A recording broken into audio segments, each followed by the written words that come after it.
বাপ তাড়াতাড়ি হাত চালিয়ে কাজ কর, একটু পরে গিয়ে ভাতটা আনবি। কি করছিস? তোর মতন বেলায় হদ্দ খাটা খেটেছি। তুই কি করছিস? তাদের যা। আব্বা এখনো ভাত রান্না হয়নি, যাচ্ছি একটু পরে।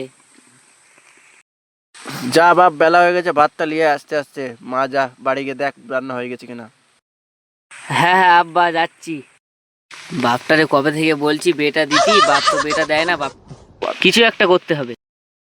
বেলা 2টো বেজে গেলে ছেলেটা আসার নাম নেই। ছেলেটারে ব্যর্থ করে বললাম প্রেম ভালোবাসা করিস নি, ঠিক মতন ভাতটা নিয়ে আয়। তুই তা না করে আমার ভাতটা খাবার দৃষ্টির গাড় মারে দিয়েছিস। আসুক বেচারি, বেলা 2টো বেজে গেছে, ফোনটা করি দেখি কি হয় দেখি। এই গেলুম গেলুম, যা পড়ে গেলুম রে। আব্বা ফোন করেছে রে। হ্যাঁ এই তো আব্বা যাচ্ছি, পড়ে গেছি। পড়ে গেছি লাগেনি তো, আস্তে আস্তে উঠে চলে আয়, খিদে লেগেছে, তাড়াতাড়ি আয়। আমি তোমার ডার্লিং, তুমি আমার প্রিয়া গো। এই পড়ে গেলুম রে আব্বা, পড়ে গেছি। এ বেটা যাচ্ছি, দাঁড়া দাঁড়া দাঁড়া, তোর লাগেনি তো বেটা? না আব্বা লাগিনি। হ্যাঁ ওট ওট ওট ওট, পানি দে, পানি আগে পানি দে। চলো যাচ্ছি।